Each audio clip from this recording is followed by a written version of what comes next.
नमस्कार प्रिय दर्शकों, आप सभी का हमारे YouTube चैनल पर हार्दिक स्वागत है। दोस्तों, एक भगवान पुंडरीनाथ जो कि कलयुग के कृष्ण भगवान हैं, उनके मंदिर की एक सच्ची घटना के बारे में मैं आपको बताता हूं। दोस्तों, संत त्रिलोचन जी जो कि एक आम आदमी थे, जो कि बिना औलाद के दोनों मियाँ बीवी ने अपना जीवन व्यतीत किया। उनके जीवन की ये सच्ची घटना है। दोस्तों, कैसे भगवान ने एक भक्त के घर आकर के नौकरी किया और 5 साल तक उनको मालूम नहीं चला कि हमारे घर में कौन सेवा कर रहा है, कौन संत सेवा कर रहा है। दोस्तों, ऐसी ही घटना है। तो नमस्कार प्रिय दर्शकों, अब मैं कहानी शुरू करता हूँ।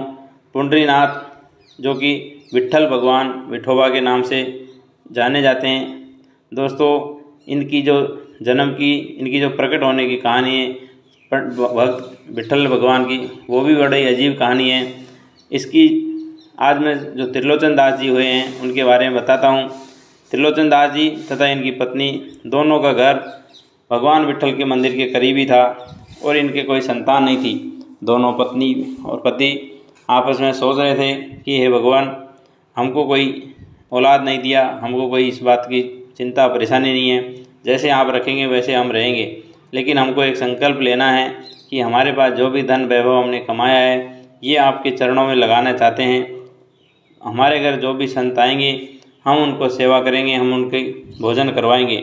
इस तरह से उन्होंने प्रण लिया और धीरे धीरे करके कभी 2 संत, कभी 5 संत, ऐसे करके धीरे धीरे संतों की मंडली बढ़ती गई और त्रिलोचन दास जी और इनका पत्नी का नाम इतना विख्यात हो गया कि जितने मंदिर में दर्शन करने आए संत लोग, भक्त लोग, उतने ही लोग इनके घर भोजन करने आए।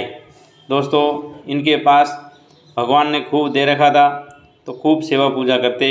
इनको दाल, खिचड़ी, खीर, जो भी रोटी वगैरह बन सकती थी वो पूरे बनाते थे।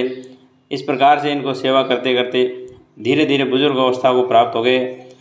अब इनके हाथों से इनके शरीर में इतनी जान नहीं रह गई कि पहले की तरह भोजन प्रसादी बनाएं और स्वादिष्ट भोजन बनाएं।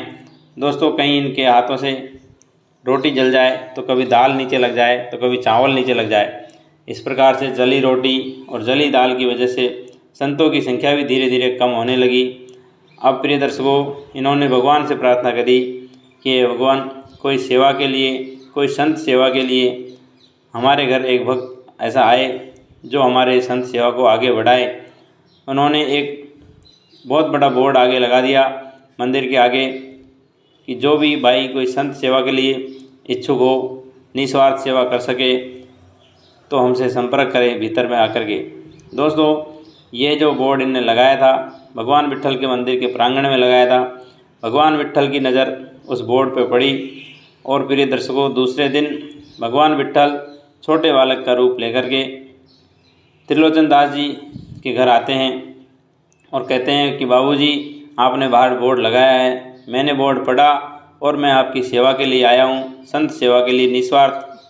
मैं जितनी मेहनत हो सकेगी उतना करके दूंगा और कभी आपको निराश नहीं करूँगा।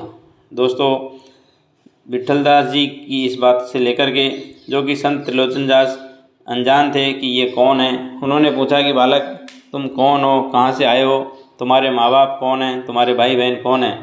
प्रिय दर्शकों, इन्होंने कहा कि मेरा इस दुनिया में कोई नहीं है और आपका बोर्ड पढ़ करके मैं संत सेवा के लिए अपना श्रम देने के लिए आपको आया हूँ। दोस्तों, कहते हैं कि नंद बाबा और यशोदा के घर भी कोई बालक नहीं था, तो वो भगवान से मांगते थे तो केवल एक ही सेवा मांगते थे कि हे भगवान, हमारी गाँव की सेवा के लिए और ब्रजवासियों की सेवा के लिए एक संतान देना। तो इसी प्रकार से इन्होंने भी भगवान विट्ठल से प्रार्थना की, हे पुंडरीनाथ, हमारे घर संत सेवा के लिए किसी को भेजना ताकि हमारा ये नियम निरंतर आगे बढ़ता चला जाए। दोस्तों, इस प्रकार से इन्होंने प्रार्थना किया तो भगवान विट्ठल स्वयं छोटे बालक का रूप देकर के आ गए। छोटा बालक त्रिलोचन दास जी को कहते हैं कि हे बाबा, मेरा नाम है अंतर्यामी और आप जितनी सेवा करवाएंगे उतनी मैं करूँगा। मेरा तो काम ही जन्म जन्मांतर से सेवा करने का है। दोस्तों, इस बालक के मुँह से बड़ी बड़ी बातें सुन करके संत त्रिलोचन दास जी बड़े परेशान थे, लेकिन मन ही मन सोच रहे थे कि चलो कोई बात नहीं, हमारा तो काम चल जाए और इससे ज़्यादा हमको क्या चाहिए। प्रिय दर्शकों, संत त्रिलोचन दास जी इनको समझाते हैं कि हमारे कुछ नियम हैं कि कम से कम 100 से 150 तक आदमी आएंगे, उनका दाल सब्जी चावल और रोटियां उनको लगानी है, पंगत में बैठा के परोसना है। इस तरह से हमारा ये नियम है, इस नियम को आपको फॉलो करना है। प्रिय दर्शकों, भगवान विट्ठल जो छोटे बालक के रूप में बने हुए थे, उन्होंने कहा कि बाबूजी मैं पूरा काम करूँगा, लेकिन मेरी भी एक शर्त है। पहली शर्त, सब संतों की सेवा हो जाएगी, इसके बाद मुझे आप और ये माताजी दोनों मिलकर के मेरे खाना बनाएंगे, मैं आपके हाथों से ही खाना खाऊंगा। इस प्रकार से इन्होंने पहली शर्त बताई। साथ में इन्होंने मन ही मन सोचा कि छोटा बालक है, आधे हाथ का आधे बेलन का इसका पेट है, एक रोटी खाएगा, दो खाएगा, तीन खाएगा, तो हम इसकी सेवा आराम से कर देंगे। दूसरी शर्त, बालक बने हुए विट्ठल भगवान कहते हैं कि मैं चाहे कितनी ही रोटी खाऊं, आप दोनों को ये बात बाहर किसी को नहीं बोलनी और नहीं मुझे टोकेंगे कि तुम कितना खाना खाते हो। दोस्तों, उन्होंने पहले ही दोनों वचन ले लिए, यदि तुमने मेरे सामने या मेरे पीठ पीछे ये बात बोली कि तू कितना खाता है, कहीं भी यदि बोला तो मैं उसी दिन गायब हो जाऊंगा। प्रिय दर्शकों, ऐसा नियम लगभग 4-5 साल तक चलता रहा और अंत में एक दिन त्रिलोचन दास जी की पत्नी पड़ोसियों के यहाँ गई तो वहाँ औरतें बातें कर रही थी कि ये बहन, तू तो बड़ी कमज़ोर हो गई है और आपके पति त्रिलोचन दास जी तो बिल्कुल मस्त ताज़ा पड़े हैं, बिल्कुल लाल हो रहे हैं।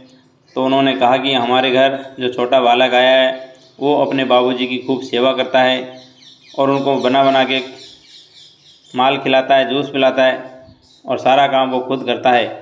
लेकिन मैं कमज़ोर क्यों हो रही हूँ, इसके पीछे का कारण मैं उसको बना के खिलाती हूँ और उसका पेट है कि कोट कोई समझ में नहीं आता। मैं उसको 4 घंटे तक लगातार आसन पर बैठा रहता है और मैं बना बना के खिलाती रहती हूँ, इस वजह से मैं कमज़ोर हो गई। प्रिय दर्शकों, औरतों के मुंह में कभी बात रुकती नहीं है, ऐसा इनको श्राप लगा है। त्रिलोचन दास जी की पत्नी ने जिस दिन ये बात पड़ोस में जाके बोल दी, उसी दिन अंतर्यामी भगवान वहाँ से गायब हो जाते हैं। अब दोस्तों, जब पत्नी वापस आई तो बाबूजी और इनकी पत्नी दोनों ढूंढने लगे कि हमारा नन्हा सेवक कहाँ गया, हमारा नन्हा बालक कहाँ गया। दोस्तों, पूरे विट्ठल भगवान के मंदिर के आसपास और पूरे शहर में ढूंढा, सब दुनिया में पूछा, पड़ोसियों को पूछा, लेकिन वो बालक बने हुए विट्ठल भगवान कहीं नहीं मिले। प्रिय दर्शकों, उन्होंने अपने वचनों को याद किया कि हे भगवान, तुमने कहीं पड़ोसियों के यहाँ जा कर के यह मन में कुछ ऐसा तो नहीं सोचा कि कितना खाता है, यह मुझे थका दिया बना बना के खिलाते खिलाते। प्रिय दर्शकों, त्रिलोचन दास जी की पत्नी कहती है कि हे पतिदेव, माफ़ करना, आज मैं पड़ोस में गई थी, वहाँ पड़ोसनों के बीच में बात ही बात में कब मेरे मुँह से ये निकल गई कि मैं उसको इतना बना बना के खिलाती हूँ, इस वजह से मैं कमज़ोर हो गई हूँ। उन्होंने इस तरह की बात पूछ ली तो मेरे मुँह से सच निकल गया।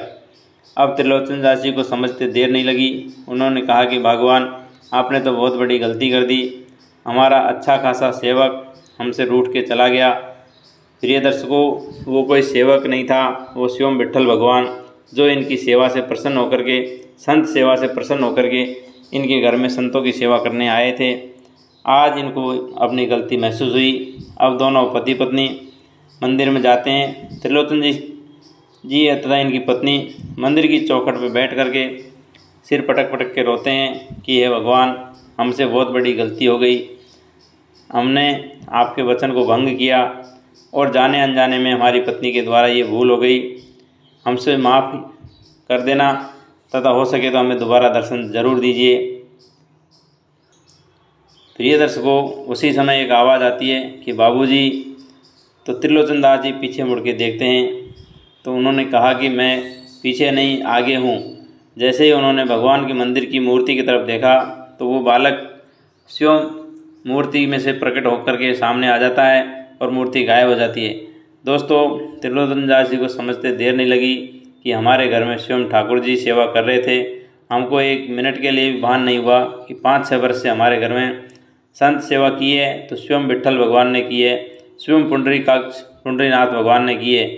दोस्तों, इसके बाद भगवान कहते हैं कि मैं आपकी सेवा से प्रसन्न हूँ, आज के बाद आपको किसी के सामने हाथ फैलाने की और आंसू बहाने की ज़रूरत नहीं है। आप दोनों को मैं वैकुंठ धाम ले चलता हूँ। और इसके बाद त्रिलोचन दास जी और उनकी पत्नी का जो भी दोष था भगवान ने माफ़ किया और उनको अपने वैकुंठ धाम में ले गए। प्रिय दर्शकों, इस प्रकार की अनेक कहानियाँ हैं जो विट्ठल भगवान के यहाँ फेमस है, विट्ठल भगवान के यहाँ चलती है, जो कि भक्तमाल के ग्रंथ में मिल जाएगी। और ऐसी घटनाएं आज भी घट सकती है, लेकिन इस तरह मानने वाला सच्चा संत, सच्चा आदमी होना चाहिए। तो दोस्तों, ये थी भगवान पुंडरीकाक्ष की कृपा जो कि त्रिलोचन दास जी को प्राप्त हुई। इस तरह के संत, सच्ची सेवा करने वाले इस ज़माने में कम ही मिलते हैं। सभी को राधे राधे, जय श्री कृष्णा, हरिओम दोस्तों।